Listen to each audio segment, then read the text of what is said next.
الحمد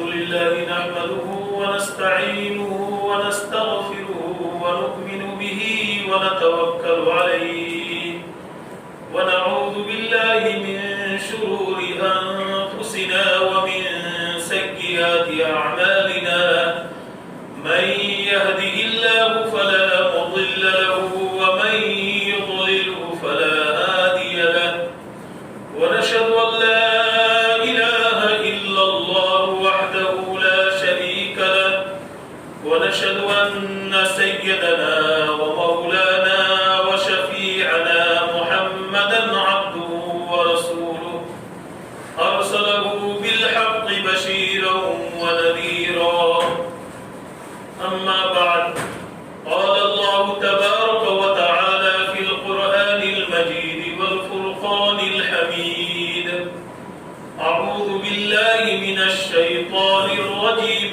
بسم الله الرحمن الرحيم إن عدة الشهور عند الله 12 شهرا في كتاب الله يوم خلق السماوات والأرض منها 4 حرم ذلك الدين القيم فلا تظلموا فيهن أنفسكم وقاتلوا المشركين كافة كما يقاتلونكم كافة واعلموا أن الله مع المتقين صدق الله العظيم.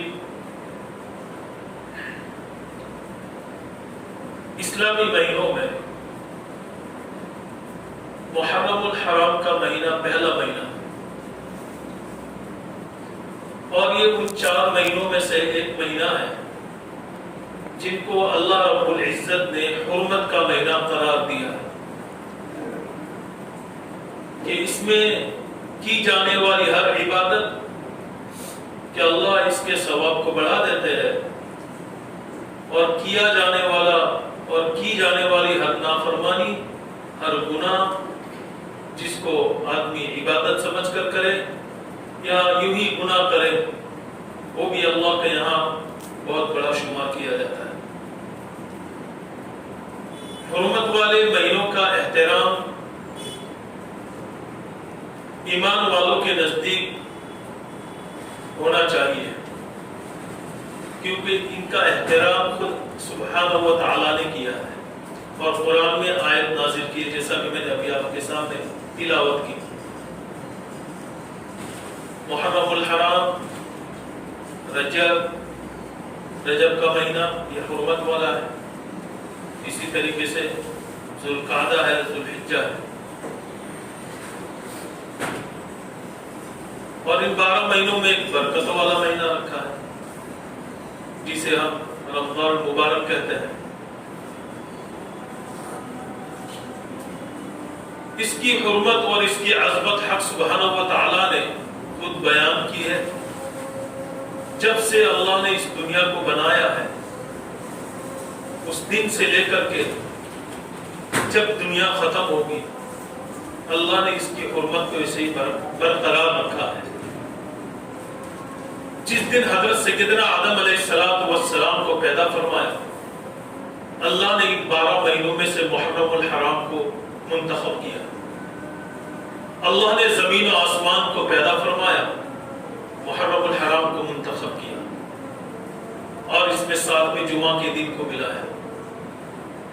غرض اس مہینے کی بہت ساری خصوصیتیں ہیں.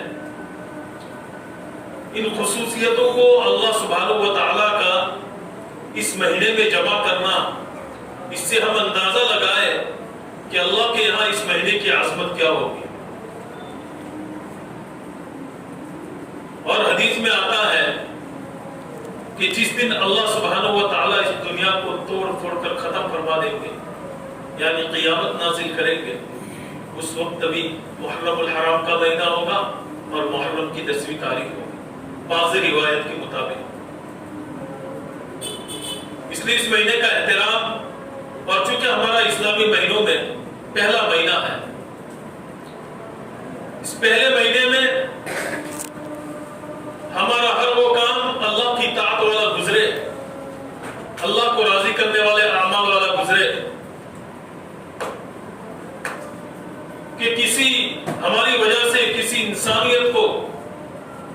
مسلمان بھائی کو چھوڑیے، انسانیت کو تکلیف نہ پہنچے، چاہے وہ مذہب کے اعتبار سے کوئی ہو، کیونکہ اسلام کا جو پیغام ہے عدل اور انصاف کا ہے۔ اسلام کا معنی ہی یہی ہے کہ ہر ایک کے ساتھ رواداری کی جائے۔ اس لیے مہینہ شروع ہو رہا ہے، کچھ ہی دنوں میں شروع ہو جائے گا، اور ہم اپنے ہجری کیلنڈر کے اعتبار سے ہمارا ایک نیا سال شروع کرنے جا رہے ہیں۔ اس لیے آدمی کو چاہیے کہ اپنے آپ کو جو ہے اللہ کے سامنے ڈال کر کے اپنے گناہوں اور اپنی بے کسی اور اپنی عاجزی اور کیے ہوئے گناہوں کو یاد کر کے ندامت کے آنسو بہا کر کے سچی پکی توبہ کر کے اللہ کا عبادت گزار بندہ بننے کے لیے اللہ کے سامنے اپنے ہاتھوں کو اٹھائے، کیونکہ اللہ نے جو کائنات بنائی ہے محرم کے مہینے میں بنائی ہے۔ اللہ نے انسانوں میں سے جو سب سے پہلا انسان حضرت سیدنا آدم علیہ السلام کو پیدا فرمایا ہے، محرم کے مہینے میں پیدا فرمایا ہے۔ اسی اعتبار سے ہم بھی اپنے لائف میں جو بھی نیک اعمال اور جو بھی ہمارے جو کام ہو، جائز کام ہو، چاہے وہ کام دنیاوی اعتبار سے حلال روزی کمانے کے ہو، چاہے وہ کام دینی اعتبار سے ہو، آدمی حتی الوسع یہ کوشش کرے کہ ان کاموں کو ہم محرم الحرام میں شروع کریں۔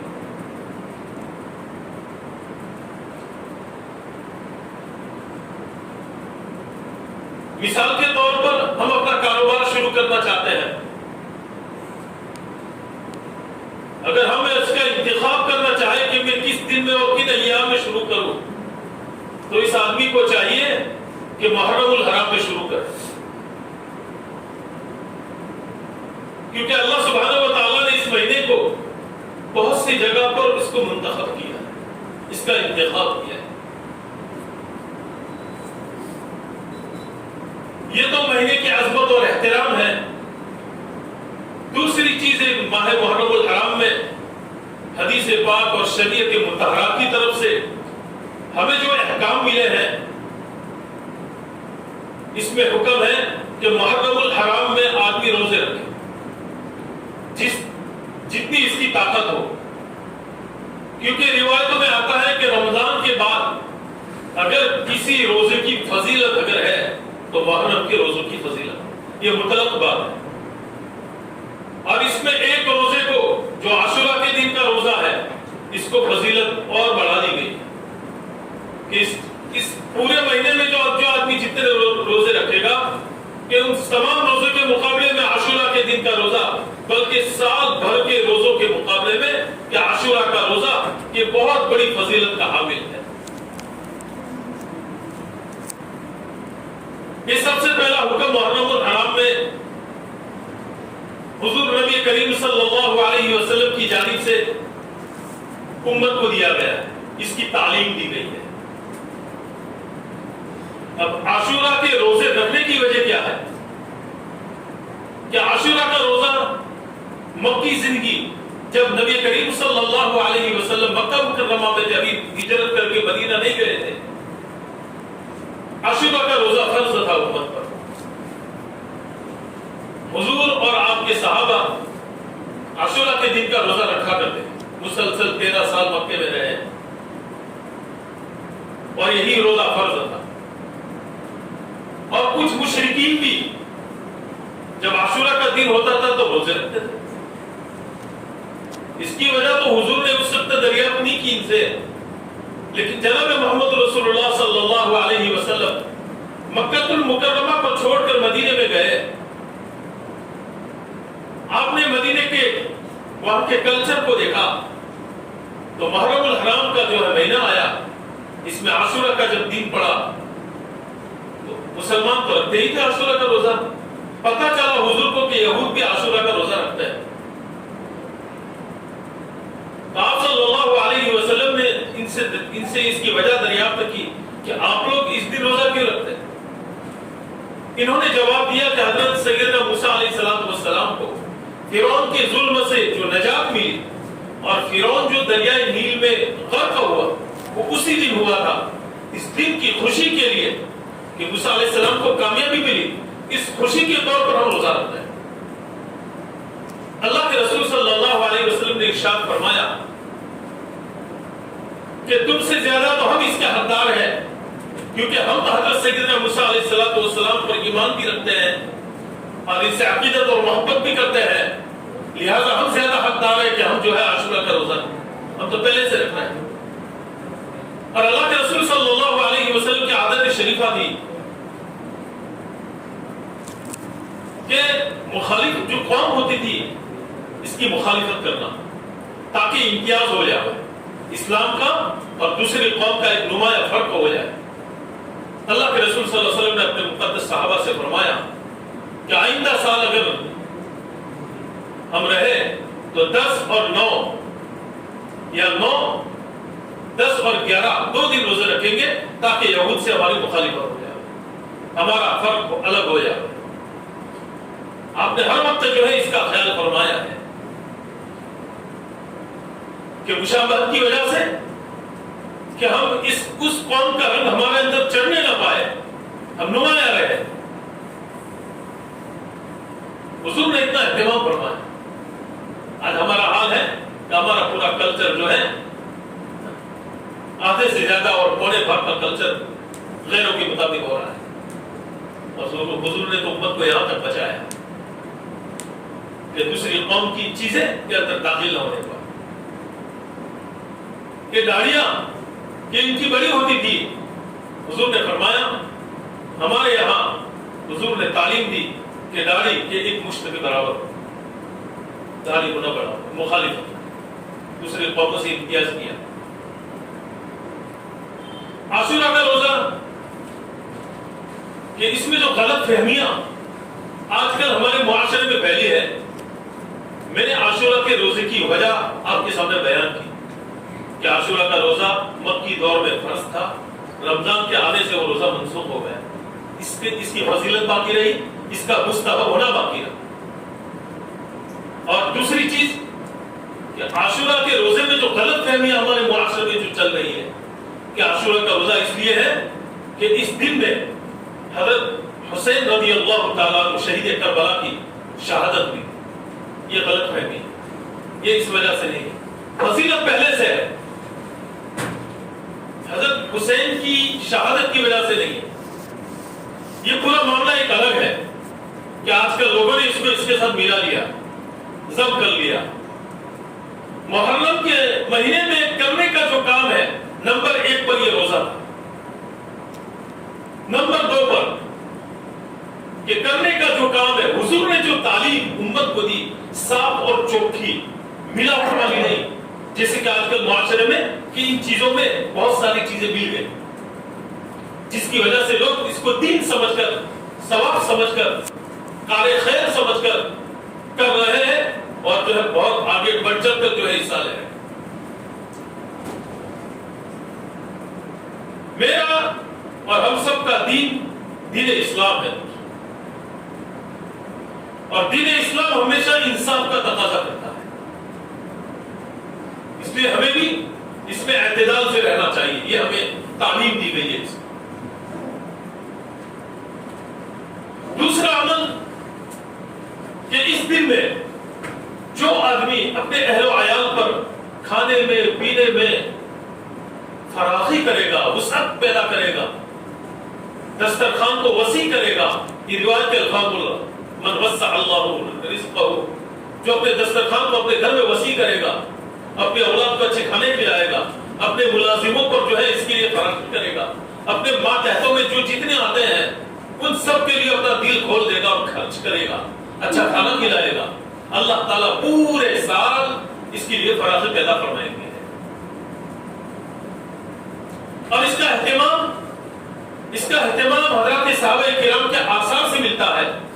حضرت عبداللہ بن مسعود کی روایت یہ ہے جو میں نے بیان کیا آپ کے پاس، اور حضرت عمر رضی اللہ تعالیٰ عنہ، حضرت سعید بن المسیب رضی اللہ تعالیٰ عنہ اور کئی صحابہ نے اس پر عمل کیا ہے اور امت کو اس کی تعلیم اور ترغیب بھی دی ہے.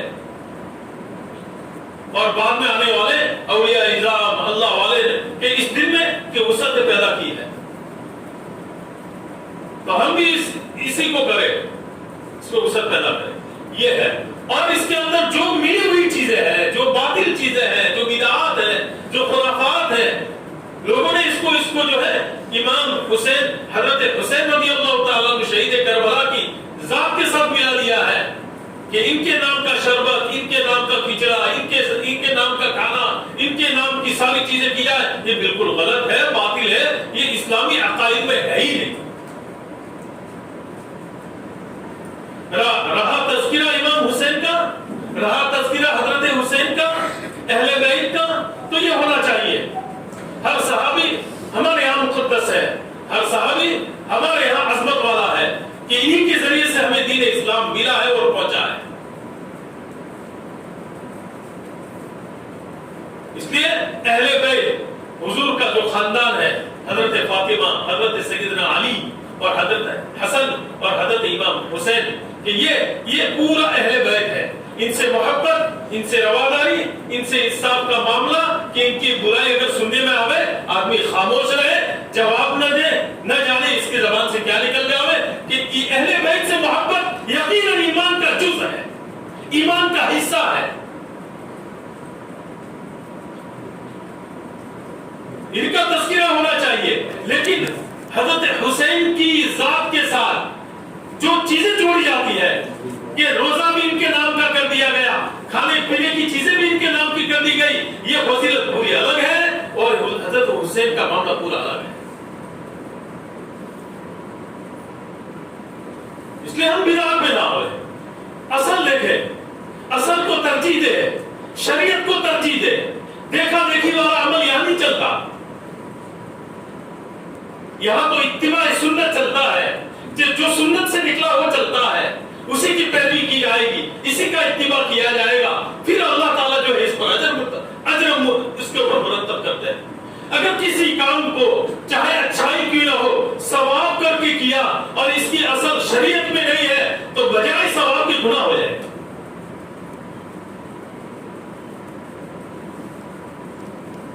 اس لیے بہت ساری گمراہیاں پھیلتی ہیں, بہت ساری بدعات پھیلتی ہے اس ماہ میں. اس سے ہم اس مہینے کی احترام کو اور اس کی عظمت کو ہم اپنی ذات سے پامال کر رہے ہیں, بے احترامی کر رہے ہیں. اور جب بے احترامی ہوگی, جیسا کہ میں نے شروع میں کہا کہ نیکی کا بھاؤ اللہ تعالیٰ اس مہینے میں بڑھا دیتے ہیں اور گناہ کا وبال بہت بڑا ہوتا ہے. اگر ہم سے بے عزتی ہوئی جو ہے اس کی عظمت ہمارے اندر نہ رہی اور ہم نے ہی توڑا, تو پھر کیا اللہ اس کام کے کرنے پر ناراض ہوگا یا راضی ہوگا؟ خود ہم اپنا جائزہ لیں. دیکھو 1.25 لاکھ صحابہ کرام ہیں اور اس 1.25 لاکھ میں آپ کا اہل بیت بھی ہے. حضرت حسین کی شہادت اور اس دن کو حضرت حسین کے ساتھ خاص کرنے کا, اگر کسی قوم نے اس کو کیا ہے تو وہ کون جانتے ہو؟ وہ روافض ہے, شیعہ ہے.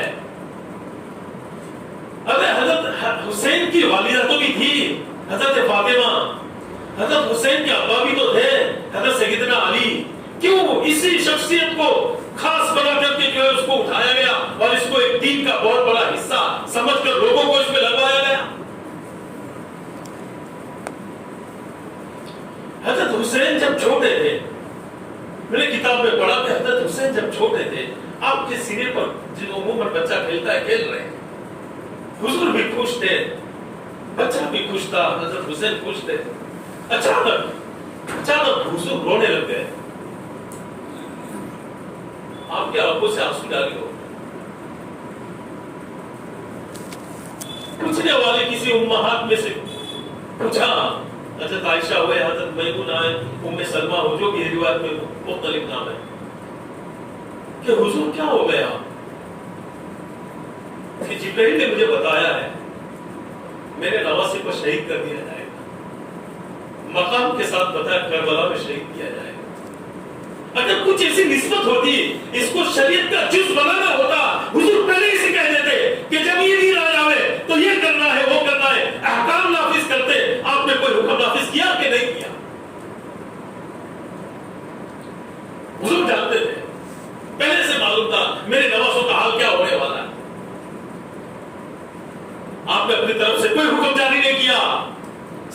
بیوقوف بات ہے یہ لوگ کر رہے ہیں، یہ گمراہی ہے، ضلالت ہے، اس سے خود کو بچنا ہے، دیکھنا بھی نہیں ہے، جا کر شریک ہو جانا، جدھر کی ہوا چلے ادھر کے ہو جانا، ملتبین بین ذالک لا الہ الا ولا الہ الا، کہ منافقوں کی صفت لے کے ہم جی رہے ہیں دنیا میں کہ یہاں کی ہوا چل رہی تو یہاں، اور جو ہے موافق ہوا چلے تو وہاں شامل ہو جانا. یہ کون سا دین ہے؟ یہ کون سی شریعت ہے؟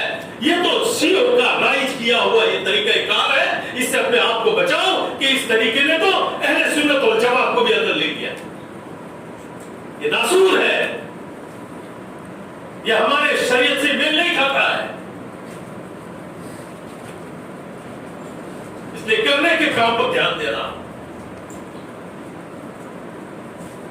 ویسے تو اگر ایک ایک صحابی کی شہادت کا غم منانے جاوے، حضرت سیدنا حمزہ رضی اللہ تعالیٰ عنہ روایتوں میں آتا ہے کہ آپ حضرت سیدنا امیر حمزہ کی شہادت پر اتنا روئے ہیں، اتنا روئے ہیں، اتنا روئے ہیں کہ کسی کی جان پر اور کسی کے شہید ہونے پر آپ اتنا نہیں روئے. آپ کے چچا حضرت حمزہ کی لاش کو کافروں نے مسلح بنا دیا تھا، ساری چیزوں کو نکال دیا تھا، کھوپڑی کی حیت بدل دی تھی، ساری چیزیں درم درم کر دی تھی. آپ کی ہچکیاں بن گئی تھی، ہچکیاں. آپ کی نماز جنازہ 70 دفعہ پڑھی گئی، 70 دفعہ پڑھی گئی. جنازے لا کر شہداء کے جنازے لائے جاتے، امیر حمزہ کا جنازہ ویسے کے ویسے رکھا جاتا. آپ کا جنازہ، آپ کے چچا کا جنازہ وہ بدلا نہیں جاتا تھا. ایک جنازہ آتا، نماز پڑھائی جاتی، جنازے اٹھا لیے جاتے. حضرت حمزہ کا جنازہ یوں ہی رہتا. 70 دفعہ آپ نے نماز جنازہ پڑھی ہے. اور آپ کو جتنی تکلیف امیر حمزہ کے جو ہے شہید ہونے پر ہوئی ہے، کون ہے وہ؟ اسد اللہ و اسد رسول. اللہ نے کہا کہ یہ اللہ اور اس کے رسول کا شعر ہے. آپ بہت غمگین رہے، کئی دنوں تک آپ کو اس کا غم رہا، لیکن اس کے بارے میں امت کو کوئی تعلیم نہیں دی. حضرت وحشی جب اسلام میں داخل ہوئے، آپ کو وہ یاد تازہ ہو گئے کیونکہ وحشی نے حضرت امیر حمزہ کو مارا تھا. آپ نے اتنا کہا کہ وحشی تم میرے سامنے آ کر نہ بیٹھا کرو، میرے پیچھے بیٹھا کرو، میرے چچا کی یاد مجھے رولا. کتنا خطرناک المیہ تھا وہ، کیا غم تھا اللہ کے رسول پر. کون ہے اللہ کے رسول کہ جن کے صدقے میں کائنات وجود میں آئی ہے؟ کوئی حکم نافذ نہیں کیا کہ میرے بعد بھی جو بھی آئے وہ امیر حمزہ کی شہادت کے دن کو اس طرح منائے.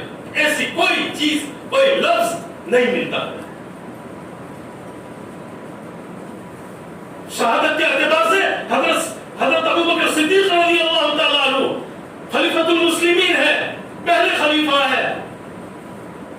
آپ کے بارے میں یہ ہے، عقیدے میں ہے شامل کہ انبیاء کے علاوہ تمام انسانیت کا ایمان ایک طرف، ابو بکر کا ایمان ایک طرف. ابو بکر کا ایمان جھک جائے گا، سب کے ایمان کے پلڑے اونچے ہو جائے گا. ایسی عظیم شخصیت ہے کہ وہ غار میں جو سانپ کاٹا تھا ہجرت کے وقت، وہ سانپ کا زہر انتقال کے وقت لوٹ آیا تھا، اور وہی زہر اس کا سبب بنا تھا آپ کے انتقال.